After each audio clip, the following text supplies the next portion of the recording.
Então, agora nós vamos, né, fazer essa revisão aí do lúpus eritematoso. Então, o lúpus é uma doença autoimune, então o sistema imunológico reage contra essas células, né, da própria pessoa, causando danos e podendo esses danos atingir órgãos internos, como rim, pulmão, coração, cérebro e articulações, ou somente a pele, né, ser mais cutâneo. Geralmente ele afeta mais as mulheres, 8 vezes mais do que os homens, e mais adultos jovens, né, do que crianças e idosos. Então, mais ou menos a idade ali é ter 20 a 45 anos. Trata-se de uma doença crônica em que é importante o tratamento contínuo e a monitorização para avaliar como que está essa atividade, né, da doença. Como a pele ela é afetada em 80% dos pacientes, o dermatologista, né, que vai ser responsável por esse diagnóstico. E uma característica forte ali do lúpus são essas manchas que a gente chama de forma de borboleta, né, que é bem aqui no rosto, né, atinge nariz e essa maçã aqui do rosto. Então, quais são os principais sintomas, sinais e sintomas do lúpus? Erupção cutânea em forma de borboleta no rosto, que é o que estava ali na foto. A perda de apetite, dor nas articulações, perda de cabelo, febre, fadiga, fotossensibilidade, fenômeno de Renault. Essa síndrome de Renault são as extremidades frias, né? Principalmente membro superior e inferior. Então, os pés frios, pés e mãos, né? Frios e arroxeados, tá? Você vê uma hipóxia ali local, né? Na ponta das mãos e dos pés. Pleurite, então inflamação na pleura, e pericardite. Então, vai estar envolvido ali, né? Coração e pulmão. E os tratamentos, principalmente a proteção solar rigorosa. Então, ao contrário, né, do que a gente vê na psoríase, que o sol auxilia a pessoa, né, sente pior no inverno do que no verão, né, por causa da falta de sol, o lúpus já é o contrário. O excesso de sol piora. Então, tem que ter uma proteção solar muito rigorosa.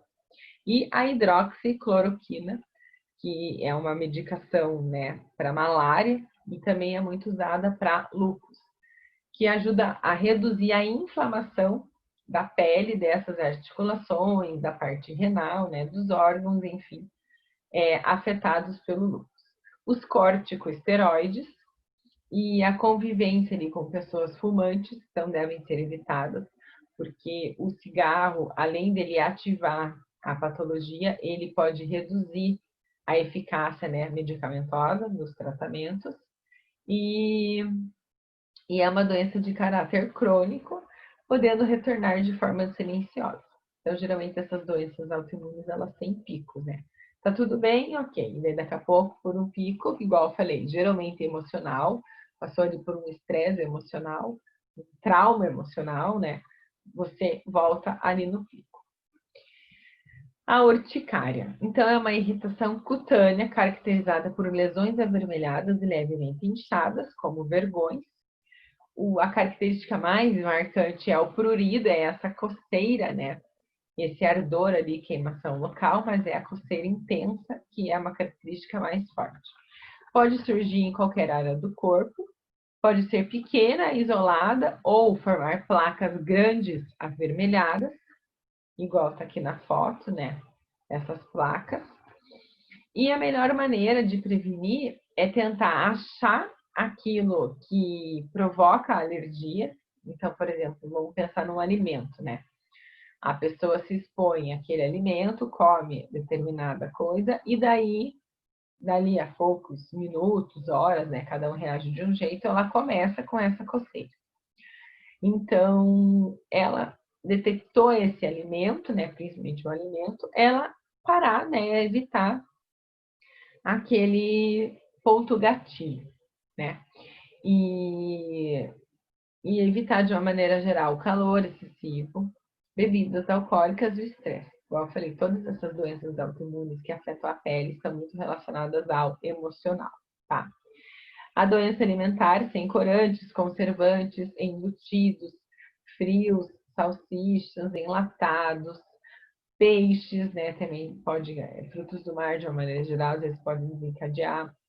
Chocolate, porque daí também tem muita gordura. Ovos, refrigerantes, sucos artificiais. Então, tudo isso são coisas que podem prejudicar, podem deixar ativa, né, essa patologia, tá? Então, quando a gente fala ali de estresse, igual eu falei, que a maioria é emocional, é importante fazer esse acompanhamento psicológico, né?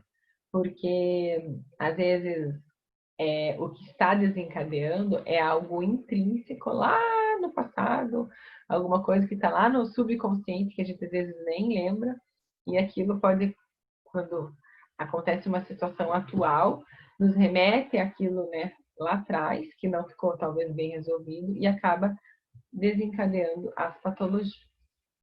Então, de doenças autoimunes, de afecções da pele, né, afecções cutâneas, ok. Igual eu falei, o vitiligo a gente já tinha trabalhado no semestre passado. Agora a gente vai para as afecções corporais. Então, estamos falando da flacidez. Então, a flacidez, ela pode ser tanto muscular, vai ser mais profunda, né, atingindo o tecido subcutâneo, como dérmica, né, ali epiderme e derme, sendo que mais superficial. Pode ser isolado ou associado, né, a pessoa ter um só ou ter os dois juntos. Então, o que acontece na flacidez? Acontece uma diminuição dessa produção ali de colágeno, né? O colágeno ficando mais rígido e a elastina, isso com, a etiologia, vamos dizer assim, da flacidez. E a elastina ficando mais fina, sendo essas fibras que são as responsáveis pela sustentação, né, dos tecidos. Os agravantes, geralmente, é esse aumento de peso, né, durante a gestação, e o efeito sanfona. Engorda, emagrece, engorda, emagrece. Outro agravante que eu acabei não colocando aqui é os fototipos, as tendências, né, pela própria trama do tecido. Então, pessoas de fototipos mais baixos, que são pessoas mais claras, têm uma tendência maior, né, à flacidez. Então, aqui é em relação à flacidez na gestação, pela elevação do estrógeno, da progesterona, do beta-HCG, da prolactina e dos demais hormônios e mediadores, né, que são alterados ali na gestação, essa alteração hormonal contribui para que o corpo fique descompensado, vamos dizer assim, né, e associado com o estiramento, né, da pele, então pode ocorrer a flacidez. Então, a gente tem aqui um caso de diástase, né, no reto abdominal. Então, que além da flacidez tecidual, a gente tem a muscular, né? Ocorreu essa diástase, essa abertura dos músculos reto-abdominais, causando a diástase. E a diástase tem vários tipos, igual está aqui embaixo, né? Mais perto ali do umbigo, infraumbilical abaixo, supraumbilical e no abdômen como um todo, infra e supraumbilical. Estrias. As estrias, elas são atrofias lineares, fazendo um rompimento dessas fibras, alterando, então, a fibra colágena, a substância fundamental amorfa e os fibroblastos, resultantes de estresse mecânico, que é o estiramento, como demos o exemplo agora, né, da gravidez, ou estresse fisiológico, um estímulo hormonal.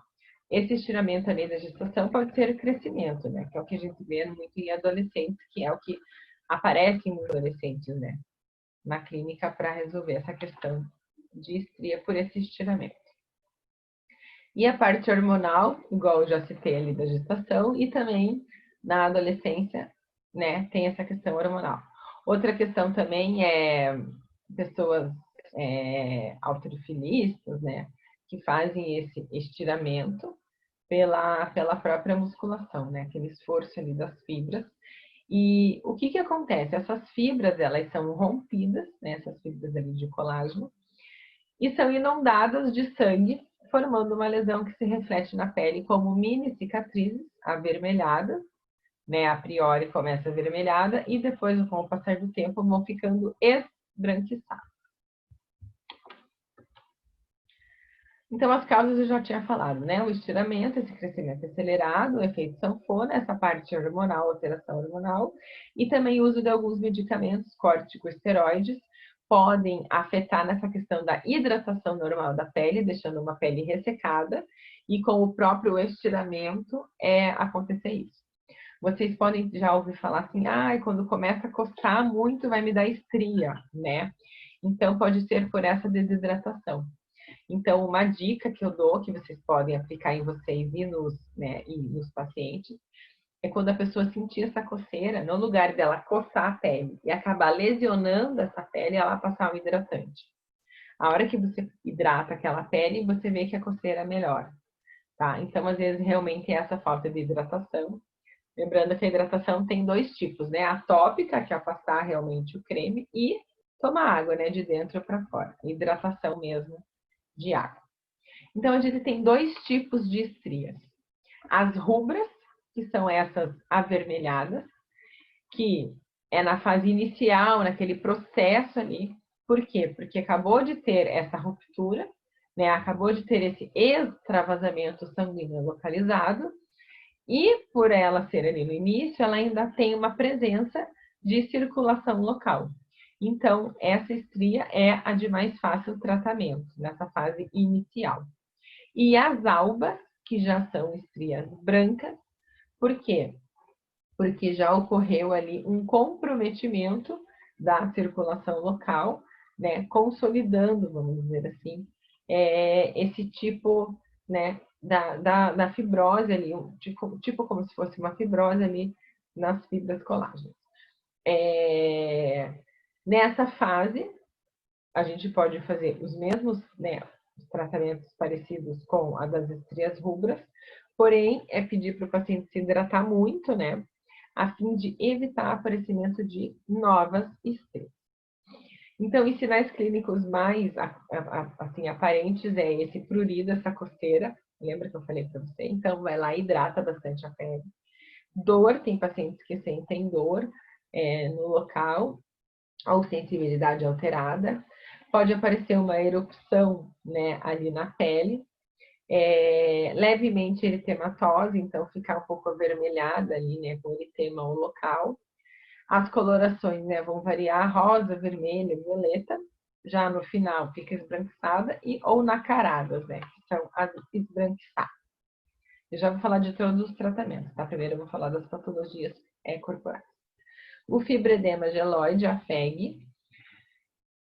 A FEG também ela pode ser conhecida como hidrolipodistrofia ginoide, adiposidade edematosa, PEF, muito usado como PEF, paniculopatia edematosa fibroesclerótica, e DP e DPFE, dermatopaniculopatia fibroedematosa, tá? Então, fibroedema geloide ou né, a hidrolipodistrofia ginoide são, assim, os nomes mais comuns, né? Lipodistrofia ginoide também, quando você vai procurar algum artigo científico, a lipodistrofia ginoide é muito, aparece também bastante. Então, a fisiopatologia. Então, é uma patologia multifatorial que acontece uma alteração do tecido conjuntivo subcutâneo, alterações na microcirculação, tanto vascular como linfática, desse próprio tecido subcutâneo, ocorrendo alterações topográficas na pele, pelas aquelas ondulações que a gente vê, características da celulite. Ocorrem invaginações hipodérmicas na derme, então, né, ali da hipoderme, do tecido de gordura, fazendo uma invaginação na derme, com septos fibrosos subcutâneos de origem vertical, que são amarrados à parte inferior da derme, devido a esse acúmulo de gordura, que vão alterar a interface dérmico-subcutânea. Então, é muito característico aonde, né? Nas três camadas, né? Epiderme é o que a gente vê, mais externo, a derme, e a hipoderme, que hoje em dia a gente chama de tecido subcutâneo gorduroso. Então, afeta essas duas, né? Aquela gordura em excesso aqui no tecido subcutâneo vai fazer com que essas tramas puxem, né, essa derme e, consequentemente, aquele aspecto ondulado da celulite. Então, aqui tem uma fotinho dessas tramas, né, essas tramas rígidas puxando essa derme para baixo. E o que mais que acontece? Ocorre deposição de glicosaminoglicana nas paredes capilares, que atraem a água. Atraindo essa água, ocorre um edema dérmico com essa congestão vascular. Então, ficando aquele excesso ali de água na região entre os tecidos, né? No interstício. Então, a gente sabe que o excesso de líquido intersticial forma um edema. Consequentemente, a perda, né, da rede capilar e hipóxia tecidual. Essa hipóxia e essa deposição das glicosaminoglicanas, ela provocaria, né, uma neovascularização, um espessamento e uma esclerose desses septos fibrosos. Outra fisiopatologia são os polimorfismos de dois genes, do ACE e do H1F1, e o fator hormonal, que é o estrogênio, né, principalmente em nós mulheres, que favorece esse acúmulo, principalmente não, né, em nós mulheres, que favorece esse acúmulo de gordura nas pernas e quadris, prejudicando também a circulação sanguínea. Então, o estrogênio tem esse fator, né, hormonal, que está incluído nessa fisiopatologia da FEG. Então, as tramas são diferentes do tecido do homem e da mulher. Da mulher, ela é mais verticalizada e do homem é mais perpendicular, horizontal, ou horizontalizada. Na verdade, 45 graus, né? Então, quando faz essa trama no tecido, esse repuxamento para baixo, a da mulher é muito mais perceptível do que do homem pela nossa própria trama tecidual. E a celulite, ela é dividida em graus. Então, o grau 1 é quando ela é mais visível, quando faz essa apreensão, né, da pele. Não é visível a não preensão e o paciente não apresenta dor. Na fase 2, você já consegue ver ela sem fazer essa apreensão, já aparece aquele aspecto, né, de casca de laranja, e você já consegue ver ali a dificuldade ali naquele fluxo sanguíneo, né? Então, realmente afetando essa questão ali da casca de laranja.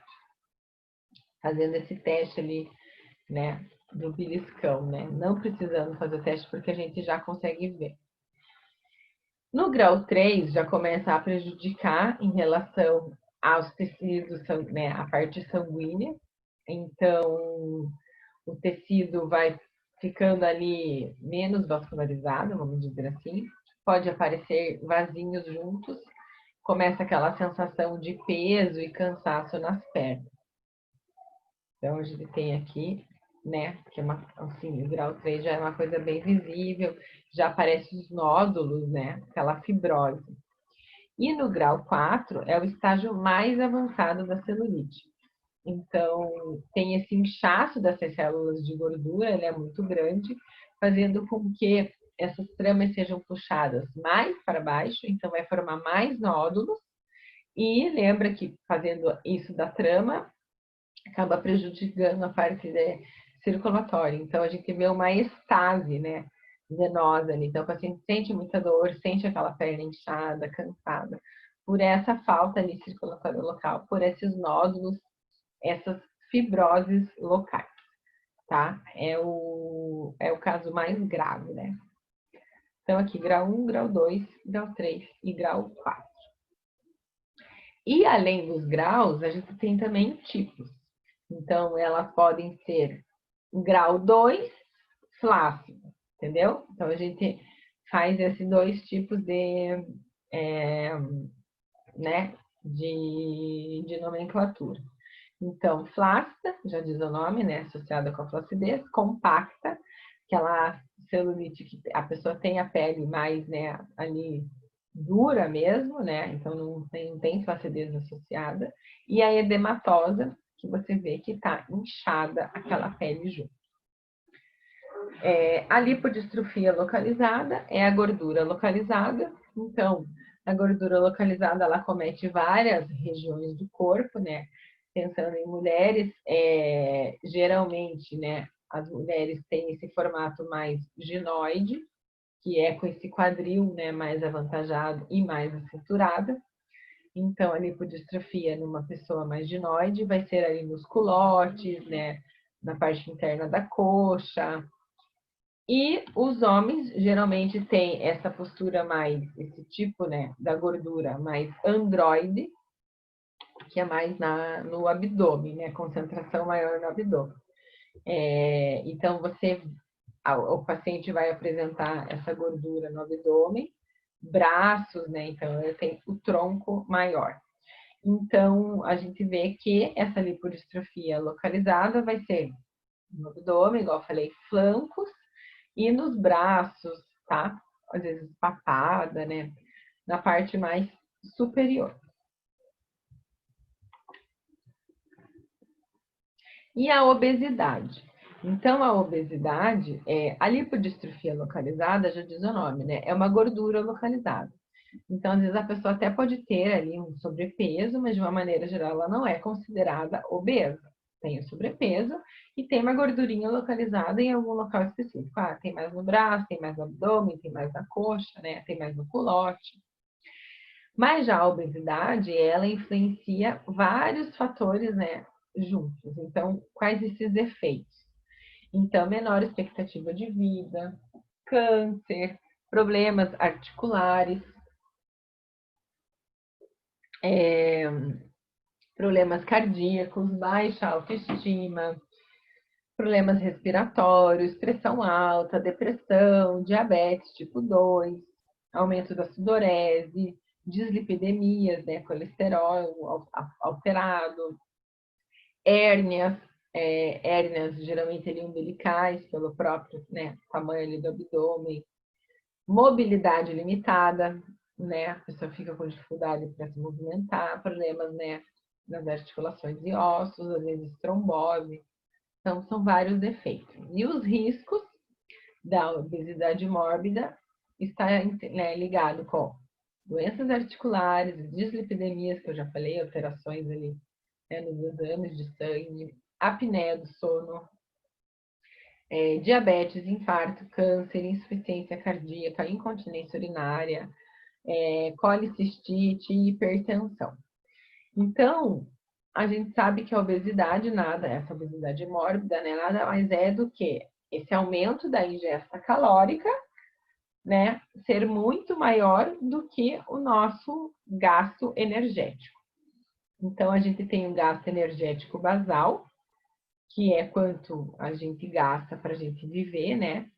E se você passar, se alimentar muito disso e não fizer atividades físicas e tal, você vai ter esse ganho de peso.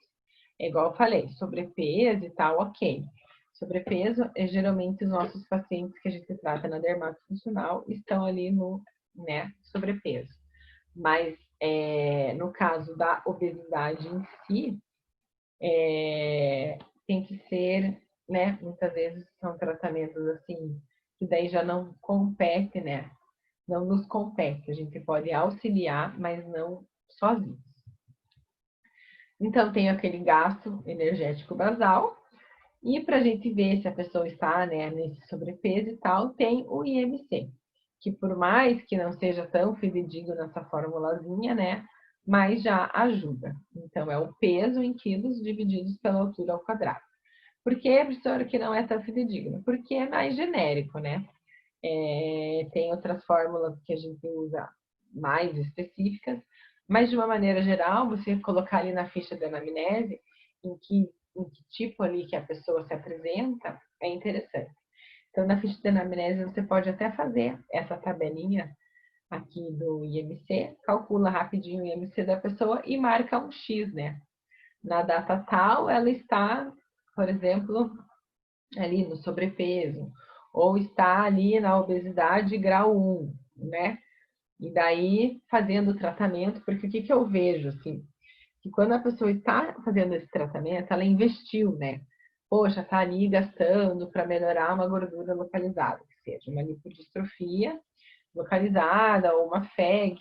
Só que ela sabe que ela está sobrepeso, ou ela sabe que ela está com obesidade grau 1. né? Você já fez a avaliação, você já relatou para ela e a pessoa tem essa consciência. E por ela estar ali no tratamento, ela acaba se animando, sabe? Eu vou fazer mais atividade física, não, agora eu vou associar, né, minha alimentação, eu vou melhorar, eu vou voltar para academia, eu vou.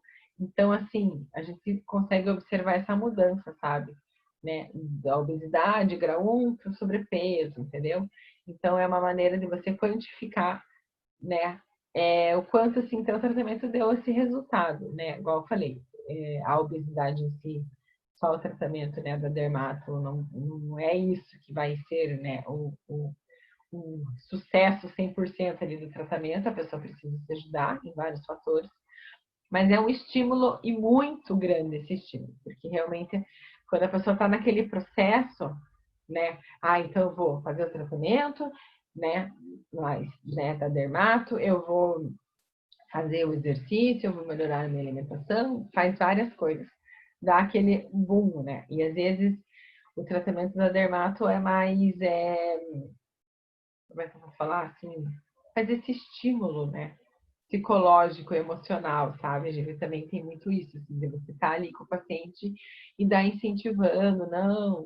Eu tenho vários relatos, assim, de pacientes.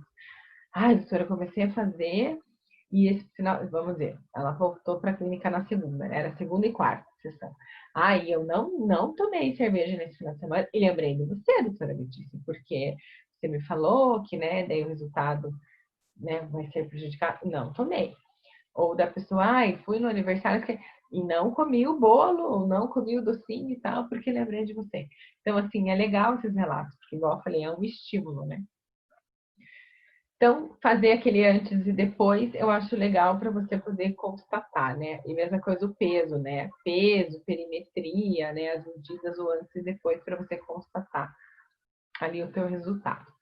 E os tratamentos envolvem essa reeducação alimentar, exercícios, né, questão de apetite, insulina, se for o caso, né, se a pessoa tiver alguma alteração, melhorar esse perfil de gordura, né, alterações ali nos exames de sangue, autoestima e bem-estar de uma maneira geral, daí, né, nossos tratamentos entram.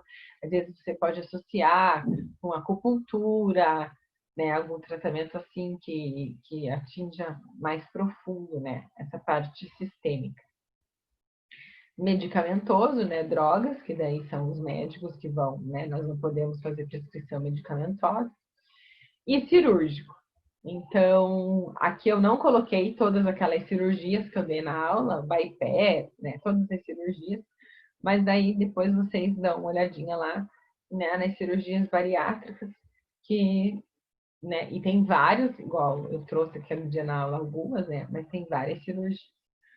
E a fisioterapia, né, ela vai atuar nesse acompanhamento pós-cirúrgico, né? Então, é isso que geralmente a gente vai atender, pré e pós-cirúrgico da obesidade. E agora, os tratamentos realmente da dermatofuncional.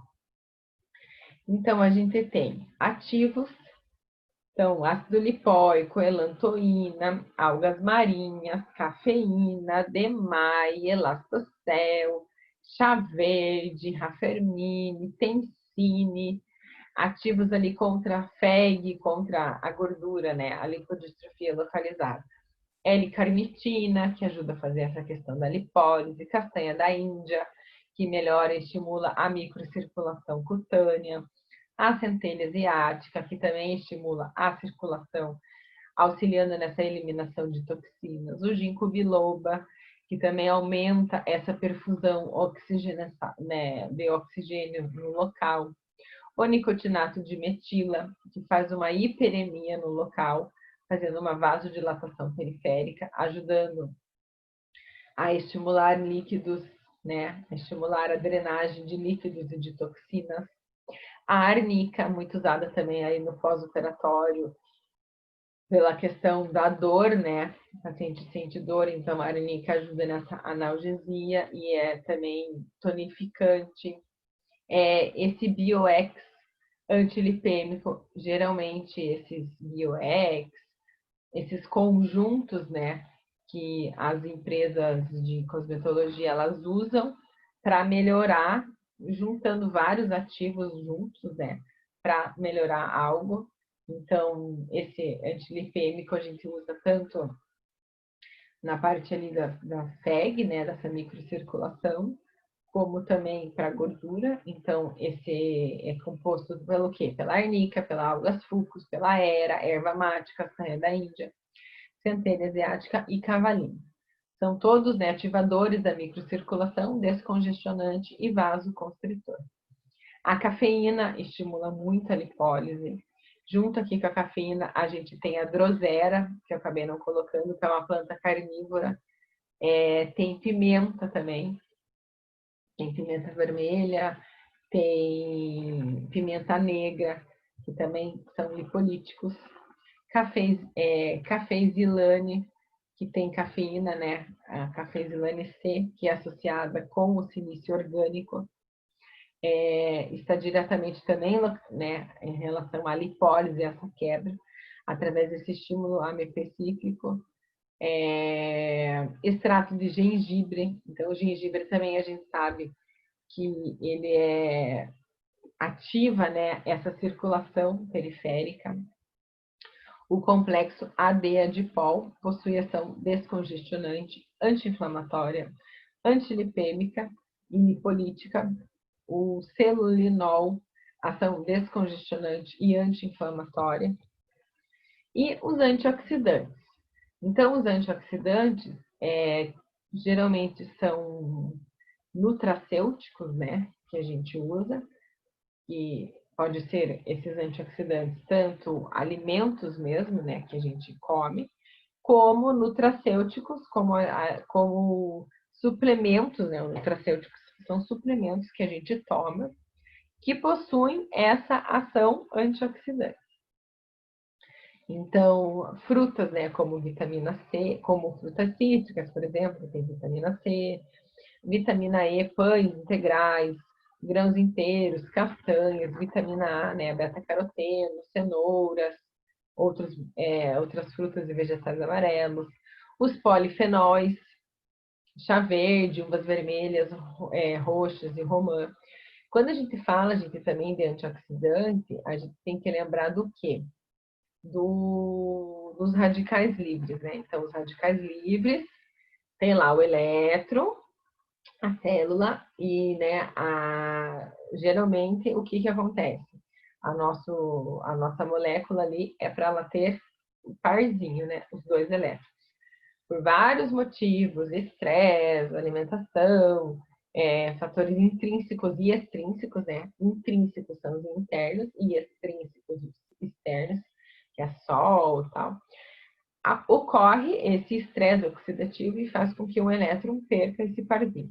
Quando ele perde, ele fica uma molécula instável. Essa molécula instável é o radical livre.